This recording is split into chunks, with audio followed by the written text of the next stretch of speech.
네, 수요일에 문을 여는 경제 전문 포장마차입니다. 상암동 경제포차, 오늘도 두 분 어김없이 나오셨어요.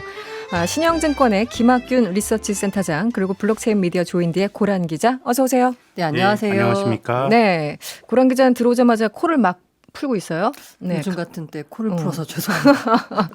감기 아니면 알러지? 약간 알러지가 있고 역시 사람이 잠이 중요하다라는 생각이 네. 드는 게 제가 이번 주 좀 잠을 못 잤거든요. 네. 일이 좀 많아서 그랬더니 바로 이렇게 몸에서 반응이 나오죠? 반응이 나오는 것 같습니다. 네, 어쩔 수 들어가서 없어요. 푹 자겠습니다. 네. 방송 마치고.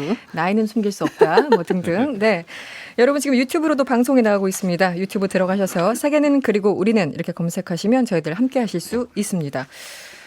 오늘도 이슈가 참 많습니다. 일주일에 한 번만 오셔서 그런 건지 원래 이렇게 경제 이슈가 많은 건지 모르겠습니다만 정부가 발표한 한국판 뉴딜 좀 알아볼게요. 이게 너무 거대한 뉴스여서 내용들이어서 좀 이해하기가 어렵기도 한데 2025년까지 160조 원을 투자해서 디지털, 그린, 안전망 이렇게 3대 축으로 대전환을 하고 일자리 190만 개를 창출하겠다라는 게 핵심입니다. 160조 원이 어떤 정도의 규모인지도 사실은 잘 모르겠고 고란 기자 좀 설명을 해 주시죠. 일단은 네. 어제 뭐 다들 뉴스는 보셨을 테니까 네네. 조금 그냥 짚고 넘어가자면요.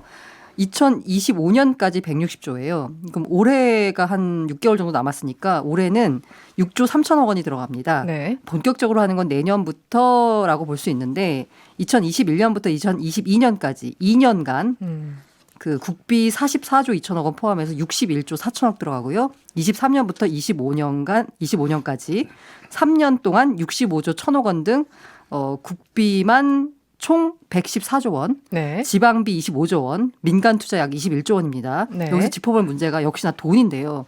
투자는 좋은데 돈이 어디서 날까?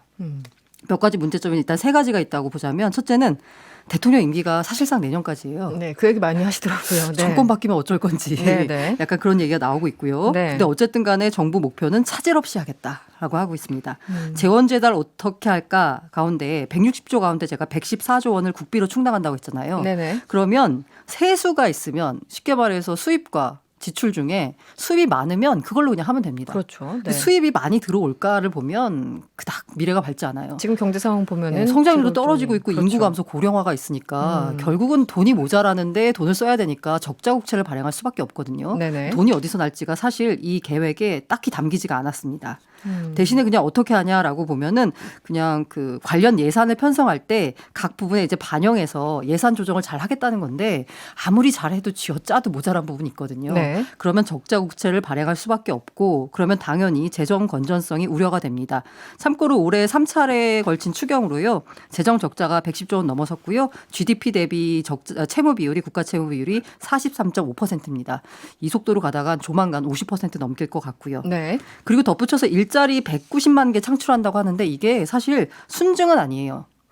그 한국판 뉴딜 관련해서 일자리 창출하는 건 사양 산업 쪽에서는 어쨌든 일자리가 줄어들 수밖에 없거든요. 네네. 그걸 어쨌든 간에 메워보겠다는 건데 이게 190만 개를 만드는 것보다 아마 더 줄어드는 게 또 많지 않을까 싶어서 순증이라고 생각하시면 약간 오해가 될 것 같습니다. 그렇군요. 네. 감소된 부분이 있다. 네. 김학균 센터장님은 이 정부가 내놓은 한국판 네. 뉴딜 물론 잘 되면 계획대로 되면 좋습니다. 예. 어떤 부분이 가장 눈에 띄던가요? 뭐 정부가 한다라는 네. 게 큰 것 같아요. 정부가 한다. 이게 네. 뉴딜이라고 하는 거는 이제 대공황 직후의 어원이 미국에서 나온 거 아닙니까? 네네. 경제적 진보주의자들에게는 어떻게 보면 로망입니다. 저는 뭐 자본주의 내에서 경제적 진보주의자는 시장에만 맡겨두는 것보다 시장을 완전하지 않으니까 정부가 개입해야 된다라는 입장이고 네. 경제적 보수주의자는 왜 정부가 개입해 시장이 가장 좋아 맡겨놓으라는 건데 이제 뭐 1920년대 미국의 대광란의 20년대가 끝나고 나서 대공황 직후에 진보의 시대였죠. 노동조합의 권리가 높아지고 네. 또 뭐 여러 가지 그 시장에 대한 금융 규제도 있었고 그래서 결국 정부가 맞는 걸 했던 건데 이번에도 네네. 이제 정부 주도로 한다라는 건데요. 네. 그래서 뭐 큰 방향이 다분히 좀 당위적이고 여러 가지 가치가 담겨져 있는 것 같습니다. 일단 뭐 그린이라고 하는 거는 제 생각에는 뭐 당위적으로 우리가 선택할 수 있는 문제란 생각은 드는데 네.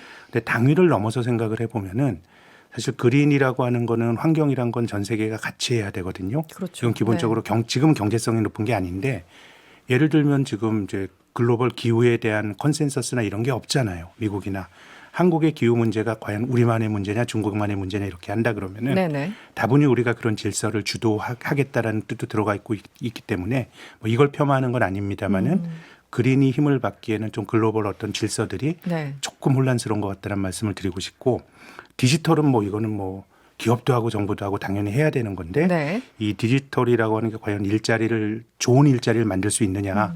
제 생각에는 뭐 디지털화가 되면서 여러 가지 새로운 일자리가 생길 것 같긴 한데 그것이 단지 돌아다니는 데이터를 수집해서 입력하는 정도라 그러면 그것이 우리가 아는 노동을 통해서 생산성이 높아지고 노동이 더 숙성이 되는 그런 식의 노동은 아니기 때문에 네. 얼마나 그 좀 양질의 일자리를 만들 수 있느냐 이런 부분들에 대해서는 뭐 해보지도 않고 우리가 뭐 냉소적으로 볼 필요는 없겠습니다만은 조금 뭐 넘어야 될 과제들이 많아 보입니다.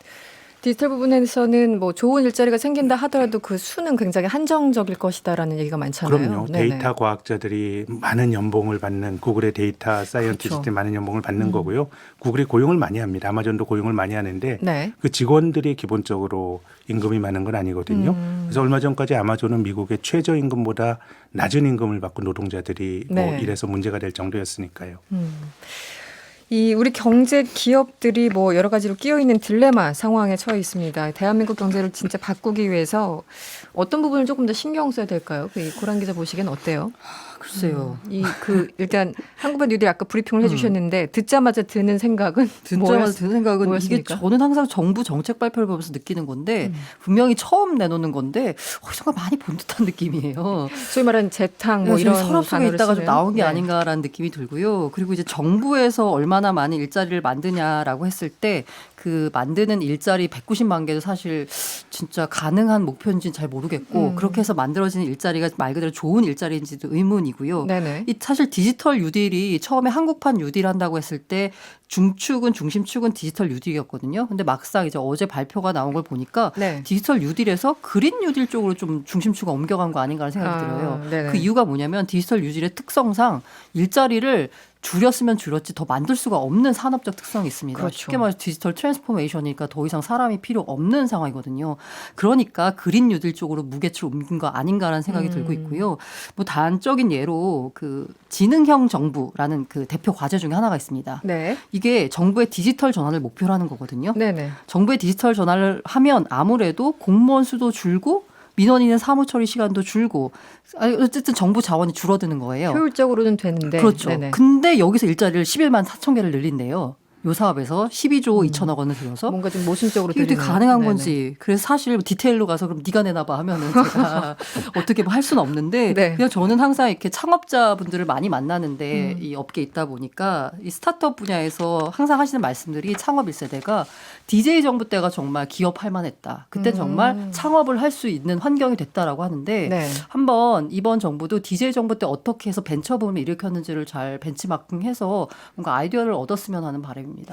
이 98년 말과 뭐 지금의 상황을 그러니까 DJ 정부 때와 지금 상황을 이제 비교하기는 조금 물리적으로 어렵긴 합니다만 여러 가지 국제 정세와 상황도 어떻게 보세요? 이 기업인들이 DJ 때 좋았지 이렇게 회고하듯이 그때는 얘기하는. 기존 질서가 파괴가 됐죠. 네. 우리 재벌 중심의 질서가 뭐 지금 20년 후에도 한국의 재벌 의존도가 높지만 네네. 기존 질서가 총체적으로 파괴가 되고 또 본질적으로 새로운 기술들이 막 나오면서 뭔가 이제 좀 제로 베이스에서 시작을 했기 때문에 조금 급진적으로 할 여지들이 조금 있었던 것 같고요. 네.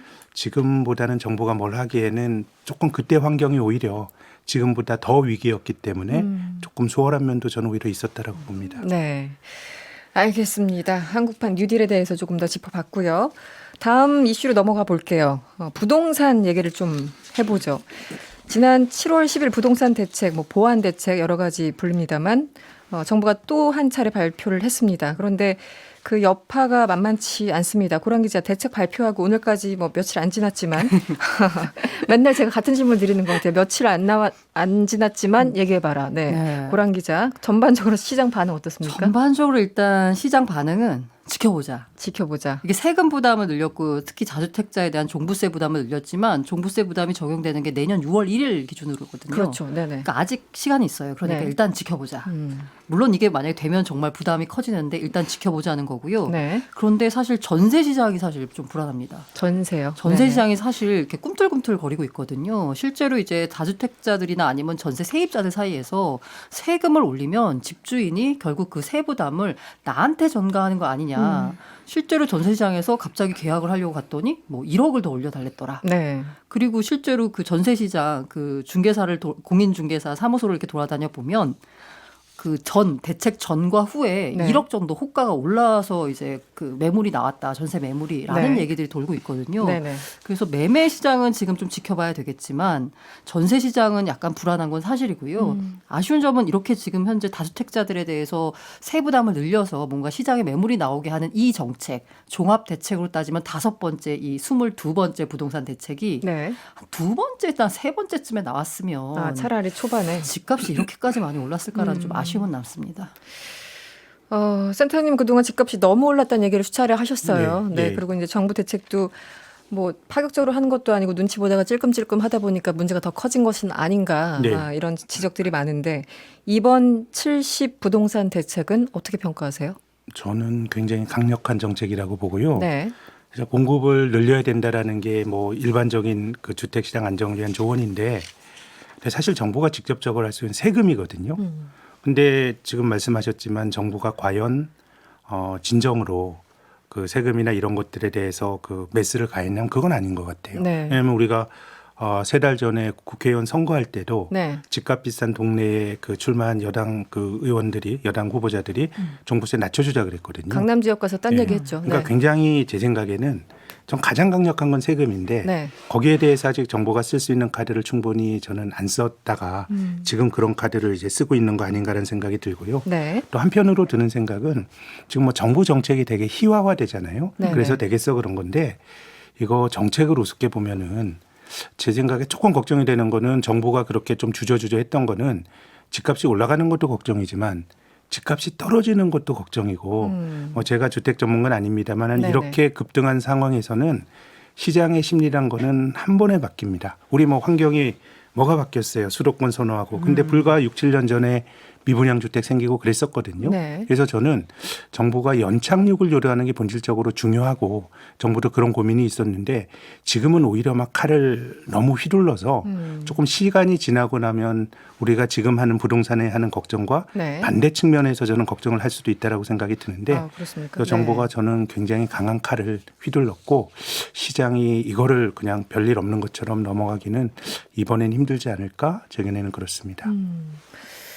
이 7월 10일 이후에요. 그러니까 나중에 알려진 정책들도 있다고 하는데 예를 들면 임대사업자들에게 전세보험을 의무화한다. 뭐 내용 같은 이런 정책들이 알려졌습니다. 정부 혜택을 믿고 임대주택 사업자 등록을 했던 분들 사이에서 반발이 있다고 하는데 이건 어떤 내용인가요? 네, 이게 보증보험을 가입하는 게 의무적으로 가입해야 되는 게 네. 예를 들면 뭐 동일 단지에서 100가구 이상 매입한 임대주택 그러니까 뭐 일반 보통 다주택자가 아니라 정말 전문적으로 이런 임대 사업을 하는 사람들 그러네요. 그런 네. 사람들만 보증보험에 의무적으로 가입을 해야 됐어요. 그런데 이번에 이제 710 대책에서 네. 모든 유형의 등록 임대주택 그러니까 그냥 다 보증보험에 의무 가입을 해야 되는 거예요. 네네. 게다가 기존 사업자들까지 소급 적용한다는 거고 사실 이게 종합 대책이니까 정부 이게 종합 대책 발표에는 요 내용이 빠져 있었어요. 그렇습니까? 근데 부처별로 세부 대책이 나오거든요. 네네. 국토부 안에는 들어가 있는 겁니다. 그래서 이거 숨긴 거 아니냐라고 하니까 국토부에서는 아니다. 이게 너무 내용이 많다 보니까 네네. 종합에다 넣기에는 그래서 안 넣은 거지 우리가 일부러 숨기려고 하는 건 아니다라고 했는데 이러니까 모든 다주택자들이 다 보증보험에 가입을 해야 되는 거거든요. 네네. 이게 부담이 보니까 한 최소 연간 한 50만 원에서 최대는 한 280만 원까지 부담을 늘어나는 거예요. 보험료가요? 그 보험료가요. 이게 뭐 한두 채면은 그나마 좀 괜찮겠지만 진짜 네네. 말 그대로 여러 채 가진 사람들은 소급 적용까지 한다고 하니까 청와대 국민청원 게시판에 네. 말도 안 된다. 이거 철회해달라라는 청원을 올릴 정도로 반발하고 있습니다. 소급 적용은 좀 민감하긴 하네요. 네, 그렇죠? 그래서 약간 위헌이다라고 하는데 또 네. 이에 대해서는 그게 있잖아요. 부진정 소급. 이게 어떤 거죠? 뭐냐면 네. 공익을 위할 때는 괜찮다는 아, 거거든요. 네네. 네네네. 정부 입장 그렇고 정부가 이번 종합대책에서 종부세, 취득세, 양도세, 부동산 관련 세금을 모두 올리기로 기본적으로 정했습니다. 방향은. 이로 인해서 집주인들이 아까 그 세금을 전가할 거라는 얘기가 많은데 실제 아까 그 전세는 얘기해 네네. 주셨고 월세는 어떻습니까? 이게 뭐 두 가지 마찬가지인가요? 방법이 있는데요. 네네. 이른바 그러니까 전세를 아예 그냥 올려서 더 받거나 세금만큼 아니면 그 세금에 해당하는 부분만큼만 월세로 바꾸는 거예요. 아, 그러니까 월세를 부분적으로. 추가로 받는 거죠. 부분적으로. 그러니까 집주인 입장에서는 세금 한 푼도 안 나가게 한다라는 움직임들이 지금 나오고 있어서 실제로 반전세나 월세가 많이 증가하고 있고요. 근데 사실 그 세입자 입장에서는 월세가 상당히 불리합니다. 그렇죠. 현재 네. 보면은 한국은행이 제시한 기준금리가 0.5%고요. 이게 네. 전세 보증금을 월세로 전환하면 얼마를 받아야 되느냐. 이게 전월세 전환율인데 네. 기준금리에다가 3.5% 포인트를 더한 거예요. 그러니까 지금 기준금리가 0.5고 여기다 3.5를 더하면 4%거든요. 네네. 요새 연 4%짜리가 어디 있습니까? 그렇죠. 네. 근데 여기서 더 받아도 어떻게 항의할 방법이 없어요. 왜냐하면 더 받아도 과태료를 물린다거나 뭔가 처벌 조항이 없거든요. 사실 전세에서 월세를 전환할 때 집주인 마음입니다. 그렇군요. 시장에서 만약에 뭐 집이 부족하다 그러면 더 받을 수도 있는 상황이라서 세입자들 입장에서는 약간 불안하죠. 집주인 마음이다. 네. 알겠습니다. 다음 이슈로 넘어가 볼까요? 지금 부동산 시장도 뭐 뜨겁지만 증시도 계속 뜨겁습니다. 코로나 환자가 다시 급증한 미국 증시라던가 우리 증시도 지금 코스피 지수가 2200선 네. 원저리까지 올라와 있는데 이렇다 보니까 금융시장과 실물경제가 다른 세계에 사는 것 같다. 네. 네, 괴리감이 심하다 이런 지적들이 나오고 있어요. 센터장님 어떻게 해석을 해야 됩니까? 무난하게 설명할 수 있는 건 돈이 좀 많이 풀린 것 같네요.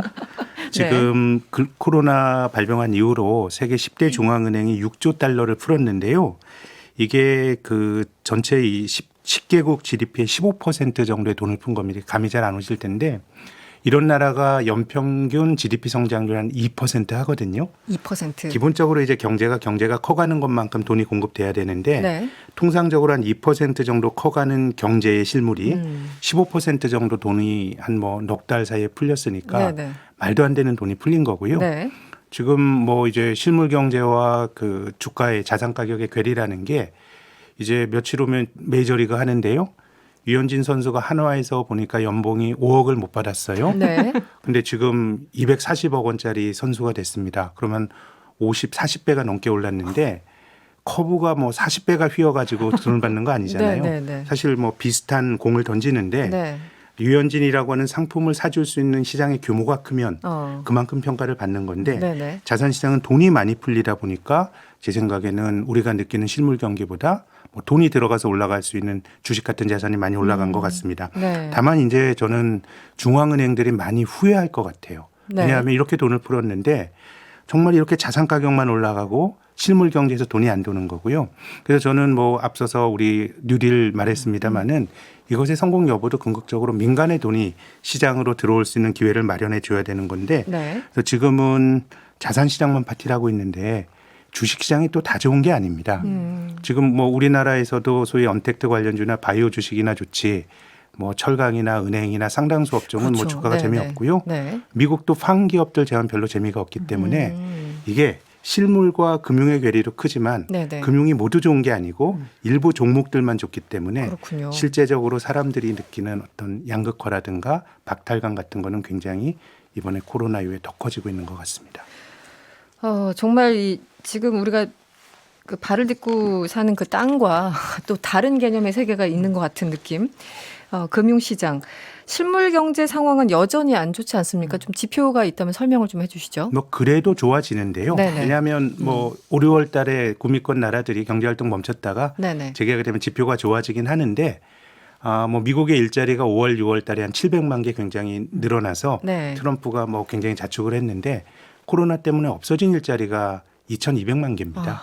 그러니까 2,200만 개. 5, 6월에 좋아진 속도는 빠르지만 네. 기존에 없어진 걸 회복하기까지는 갈 길은 먼데 주가는 이미 코로나 이전 수준까지 올라왔으니까 뭔가 실물보다는 자산 가격이 너무 앞서간다는 생각을 네. 할 수도 있다고 봅니다. 네.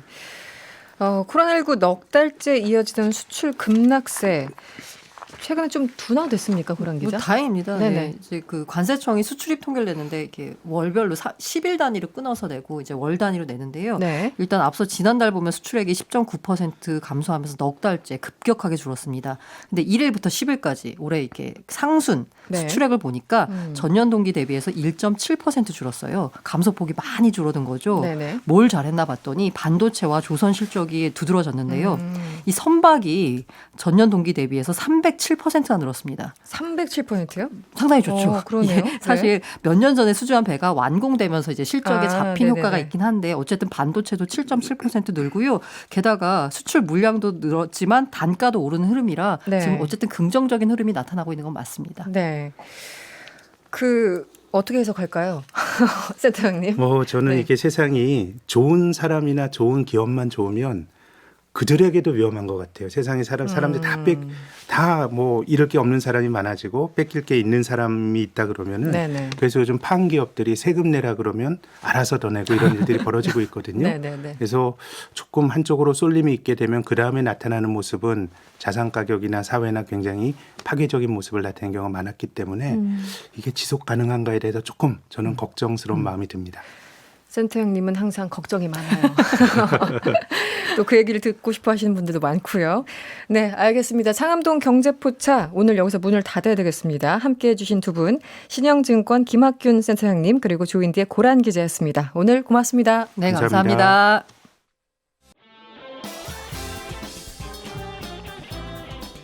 여러분의 퇴근길을 꽉 채워드립니다. 평일 저녁 6시 5분 이승원의 세계는 그리고 우리는